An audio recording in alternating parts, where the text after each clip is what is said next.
వచ్చిందా మాకు తెలియదు. ఆ ఊళ్ళో ఉన్నోళ్ళకు నాకు రాలే, ఎప్పుడో ఒక్కటి ఏదైనా ఊకుండా మరి ఇప్పుడు కూడా రాలే. నాకు మిగతా పథకం మిగతా ఇల్లు రాలే, ఇప్పుడు రాలే.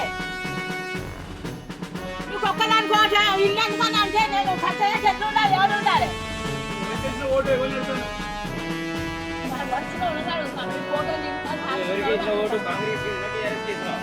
ఎప్పుడు ఏ కాలం ఉంటుందో ఆ కాలంలో వేసినాం. ఇంతమో పథకం కూడా అందరూ ఇంతమో పథకానికే వాళ్ళే ఇచ్చింది కదా, చేయి కూర్చోలే ఇచ్చింది కదా. మరి అప్పుడు లేదు ఇప్పుడు లేదు.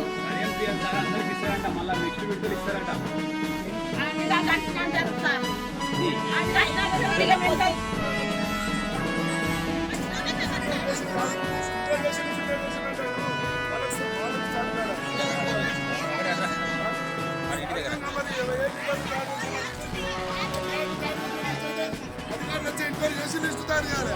మళ్ళీ సెకండ్ లిస్ట్ ఎట్లా తయారు చేస్తారు? అధికారికంగా ఎట్లా మీరు ప్రకటిస్తారు?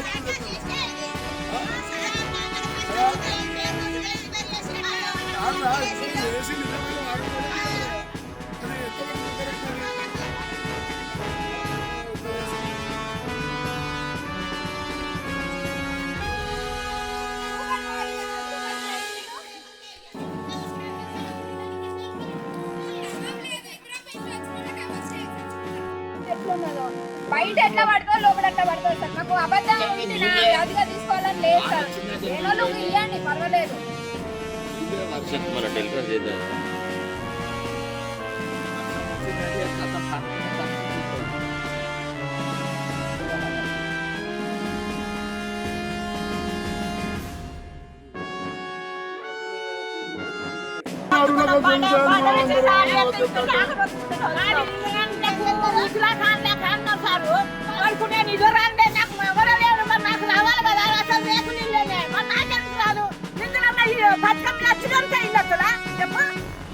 అప్పుడు వచ్చిన వాళ్ళకి ఇప్పుడు ఫోటోలు ఓట్లు ఇంటేది కూడా వచ్చినాయి. మరి మాకు ఆయించలేదు, అప్పుడు లేదు ఇప్పుడు లేదు. మరి నేను రాలేదు, మరి నాకు కూడా రావాలి కదా. ఇల్లు రావాలి ఫోటో తినాలి కదా. అవి వేరు వేరు నడిచినాయి.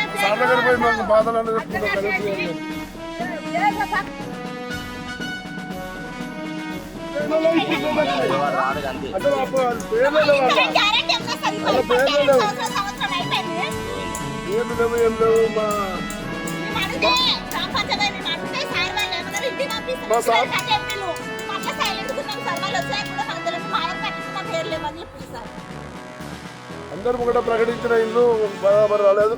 మళ్ళీ దాన్ని లిస్టు తయారు చేసిన వాళ్ళు ఎవరు? కనీసం ఆఫీసర్స్ వచ్చి ఎంక్వైరీ చేసి మరి చేయాలి, ఫైనల్ చేయాలి. ఇలాంటి అది లేకుండా ఇప్పుడు ఫైనల్ లిస్ట్ వచ్చిందని చెప్పి ఎక్కడ సార్? మేము గత 30-40 సంవత్సరాల నుంచి ఇల్లు లేకుండా ఉంటాను. ఇక్కడ మా గణేశ్వరి గారు మా సార్ వస్తే మాకు బతుకులు మారుతాయి.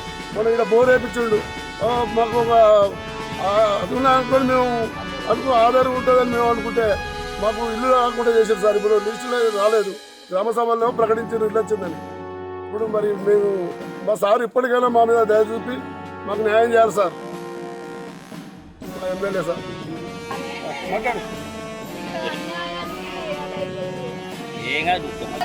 పేర్లు పెట్టింది సార్. సరే వచ్చి కడియం సార్ వచ్చింది కదా, మాకు ఇల్లు వస్తాయి అనుకోండి నమ్మి ఆయన ఇప్పుడు అందరూ రానుల పేరు ఇప్పుడు వస్తాయి. మా వచ్చిన వాళ్ళకి తీసేస్తారా సార్?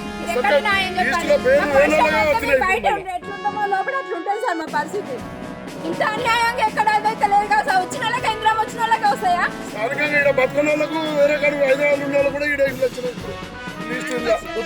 మేము ఇక్కడ గత 30 సంవత్సరాల నుండి ఉంటాను. మాకు ఇంతవరకు ఇంద్రం ఇంట్లో అనేది ఏది లేదు సార్. అసలు మాకు ఏమి ఈ పూటకుంటే ఈ పూటకు లేని పరిస్థితిలో మేము ఉన్నాం తండ్రి అని అని ప్రార్థిస్తున్నాం కూడా. ఈ స్థితిలో కూడా మమ్మల్ని ఆశ్చర్యలేదు.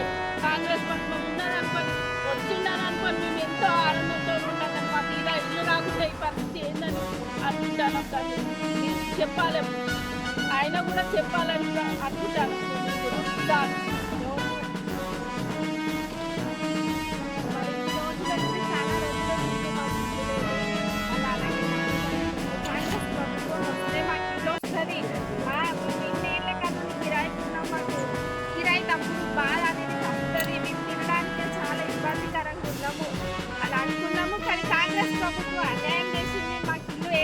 రాలేదు. 4-5 సార్లు గత 10 సార్లు పెట్టినా కూడా రాలేదు. మరి ఇక్కడైనా రావాలని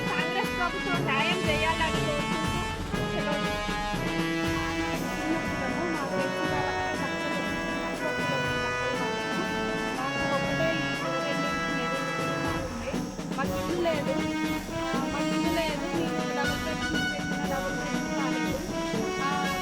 మళ్ళా వచ్చింది నాకు నా సంవత్సరం అడిగేసి మా ఇద్దరికి అడిగేసి మా ఆయన కూలి చేస్తాడు, నేను కూలి పని చేసుకుంటా. రేషన్ కార్డులో కూడా ఇద్దరు పేర్లు ఉన్నాయి మా బియ్యానికి. మొన్న ఒక చిన్న పేరు వచ్చి మీకు ఇద్దరు పేరు కూడా ఎక్కలేదు. మాకు ఇల్లు లేదు, ఏం లేదు, చేసుకుంటే బతుకుతాను లేదంటే లేదు. చాలా పేదోళ్ళం.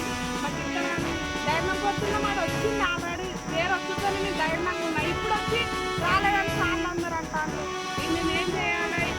కడియం సీనియర్ గారు నీకు ఇల్లు వచ్చింది కాబట్టి ఖచ్చితంగా నీకు వస్తుందని అన్నాడు. కడియం సీనియర్ గారి మాట మీద నమ్మకం కొద్ది మేము నమ్మకం కొద్దే ఉన్నాం.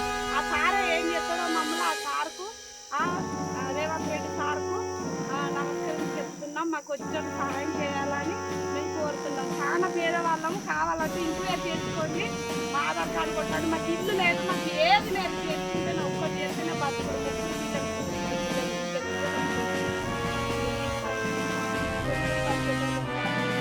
ఏమి లేని ప్రపంచం వచ్చినాక మాకు ఇల్లు వస్తాయని మేము ఎంతో మొన్న కూడా రాసింది. 2 సార్లు రాసినా కానీ మొన్న కూడా రాస్తానని రాయలేదు అనుకున్నా కానీ మొత్తమే లేని వాళ్ళకి రాస్తే ఎట్లుంటుంది?